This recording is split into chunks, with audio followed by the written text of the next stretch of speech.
Hello and welcome to Big Dash Knows. Big Dash knows what? New York Giants football. Let's go. The New York Giants lose. The New York Giants have lost to the Washington Commanders 21-18 in a game that the New York Giants should have won. Flat out. This is a game that we should have won. And I think that outside of the defense, I'll get to the defense in a second, but outside of the defense, coaching decisions cost us this game. Pre-game, during the game, post-game, the coaching decisions. For example, if you knew that Graham Gano was hurt, and Graham Gano was hurt, why did you not bring up the kicker that's on the practice squad? They asked him that question. And basically what he says was he talked to Graham Gano. He talked to the training staff. Graham Gano was good to go. He said he was good to go. We have a track record here. We have a track record of Graham Gano telling you, I'm good to go. I want to give it a try.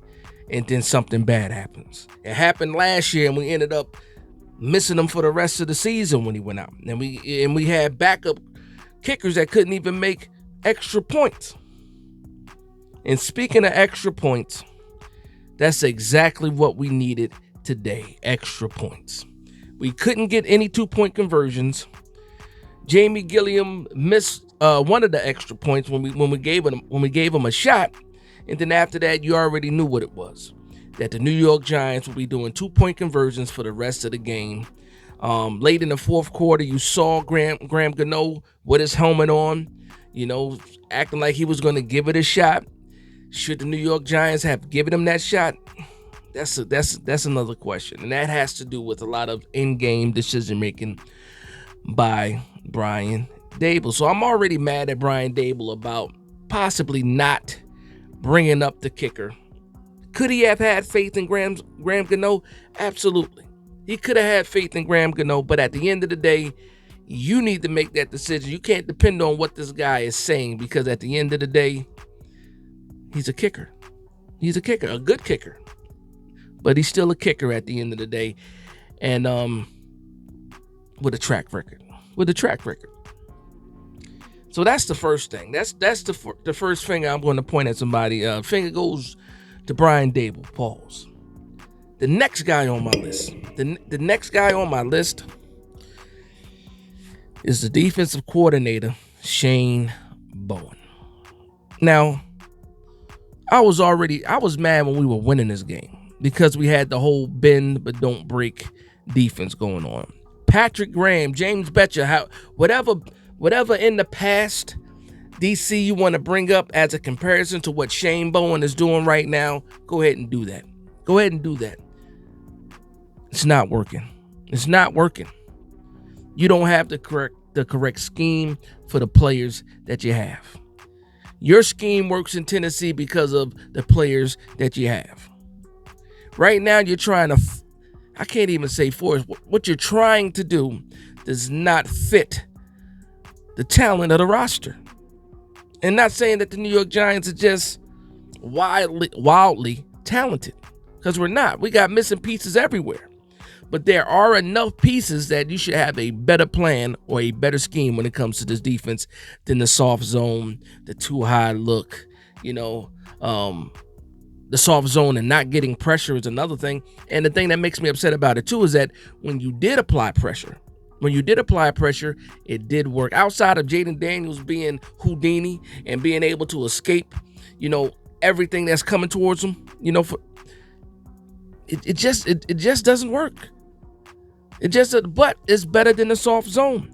And we're not going to see Jaden Daniels level of quarterback or athletic level of quarterback, throughout the whole entire season. You do have Lamar Jackson. You do have some guys that can scramble, but you're not going to see that week in and week out. And I think that had it not been Jaden Daniels back there, the New York Giants could have possibly had about maybe double-digit sacks on the game. Tibbs might have got one for sure. Burns could have got one. Guys could have. Double-digit sacks was definitely on the menu if that guy playing quarterback for the Commanders wasn't Jaden Daniels. I'll leave it at that. I'll leave it at that. So I said Brian Dable gets the finger pointed at him. And Shane Bowen gets the finger pointed at him. And that's pretty much where I'm going to go with that. I'm going to talk about some positives, though, because despite this loss, looking the way that it did, losing off decision-making and stuff like that, there was some bright spots in this game. Andrew Phillips. Good game, young man. Good game. Tyler Nubin bringing the energy. Good game, young man. Good game. Malik Neighbors, despite the fourth quarter drop pass. Good game, young fella.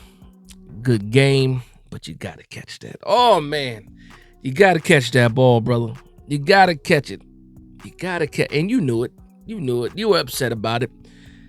You were so upset even at the end of the game, you were still sitting on the bench. Jaden Daniels had to come over at the end of the game to get you to cheer up a little bit, man. I saw the jersey swap between Jaden Daniels and Malik Neighbors.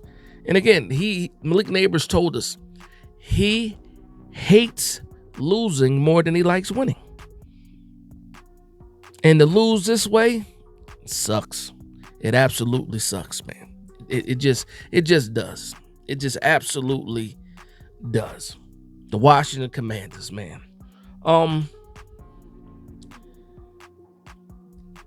If I'm a Washington Commander fan,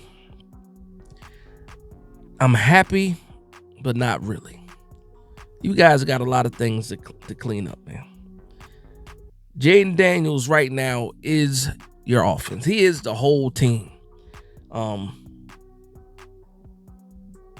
You got to keep him protected, and you got to figure out how exactly you want to use him. Cliff Kingsbury, he got the job this year. Who knows what's gonna, who knows what'll unfold in the future.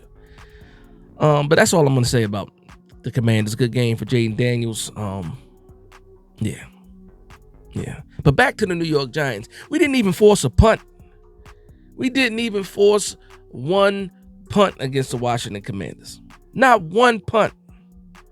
Now, there were a lot of penalties, and those penalties were just in the worst points of the game. You can't get off the field on third down. You got the phantom pass interference call on Andrew Phillips after he made a fantastic play. Then they get the holding call on him when he was the one getting ran over by the tight end. If anything, that's offensive pass interference. I don't know, man. I don't like how I'm feeling right now about this team. No surprise there. 2 weeks ago, I'm sitting here. I'm like, I'm mad at the guy that's been doing the grocery shopping. That'd be the GM. He's the one bringing in all this talent, and Brian Dable is the chef trying to cook something up with the ingredients that Joe Shane is providing. And now also, Shane Bowen now, what are you doing with the ingredients? You're not cooking a good meal. You're not cooking a good meal, man. And when is our win coming? When is the win? When is the win coming? I'm looking at the schedule. We got the Dallas Cowboys. We got the Cleveland Browns, Dallas Cowboys, Seattle Seahawks, right? I believe that's the next 3 games. I got to pull it up, man. I got to pull it up. But the whole point is, where's the next win coming from? The one thing that the New York Giants could not do, we couldn't let it happen, is start this season off 0-2. And guess where we are right now? 0-2. 0-2. I don't know, man. I don't know. Now, I don't feel as bad as I did last week. Last week was absolutely awful. This week, the offense was able to do some things. Daniel Jones and Malik Neighbors were able to move the ball. Devin Singletary was able to move the ball in the running game. Massive fumble. That drive probably gets you another 6 points, because we can't do nothing outside of that.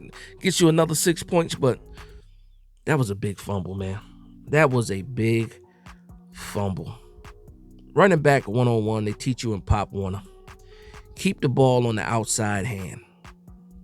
Running back one-on-one. They taught me that when I was in 7th grade, probably.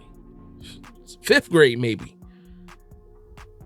You get the ball to the outside hand. That way, if somebody does punch it out, the chances of it going out of bounds are higher. Devin Singletary had it in his inside hand. It gets punched out, and it's in the field of play. Turnover. Turnover for the Giants. It sucks, man. It sucks. But I don't feel as bad as I did last week, man. You guys let me know in the comments down below how you guys feel about this loss. Obviously, I'm upset about it. I'm upset about the direction that this team is going. I'm upset about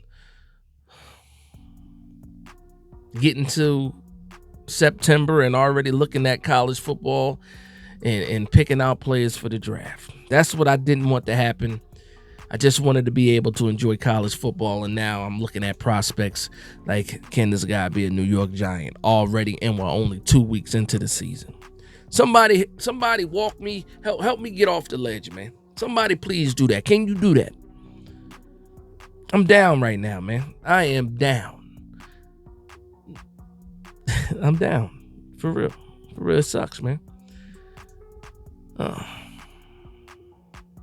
Brian Dable was asked at the podium at the end of the game. Pat Leonard asked him, are you thinking about your job? And Brian Dable probably burnt a hole through Pat Leonard with his eyes. Homelander style. If he had a superpower, it would have got ugly in there. But yeah, it's time for those type of questions, man. People are feeling a certain way. The hot seat is exactly the hot seat. The floor is lava type stuff. The floor is lava. Yeah, but we got to figure things out. Hopefully these guys can get a couple of wins moving forward. Dallas Cowboys had a big loss against the Saints, but guess what? We're not the Saints. Cleveland Browns still have a solid defense. We'll see what happens with that. But that's the next challenge is the Cleveland Browns. I am happy with how the offensive line played this week. They did a pretty good job. Daniel Jones had time. We were able to run the ball more than we were able to do last year. Devin Singletary almost had 100 yards rushing. Despite the fumble, got a rushing touchdown as well. Daniel Jones, 2 passing touchdowns on the day. So that's the bright spot, that the offense was able to move the ball, but they still made things harder than they had to be. Brian Dable, offensive mastermind, quarterback guru.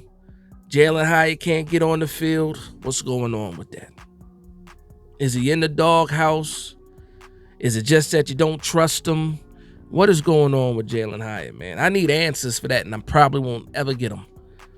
But you got weapons, man. You got to be more creative. The offensive line has shown now that they're able to protect Daniel Jones fairly well. Open up the playbook, get more creative, and let's go out and get a win next week against the Cleveland Browns, man. That's what we're hoping for now. That's what I'm hoping for now. I don't want to speak for anybody else. But that's going to be the video, man. I want to thank everybody for vibing with me. Please like, comment, and subscribe. And from one Giants fan to another, this is Big Dash Knows, Big Blue Nation. Let's go.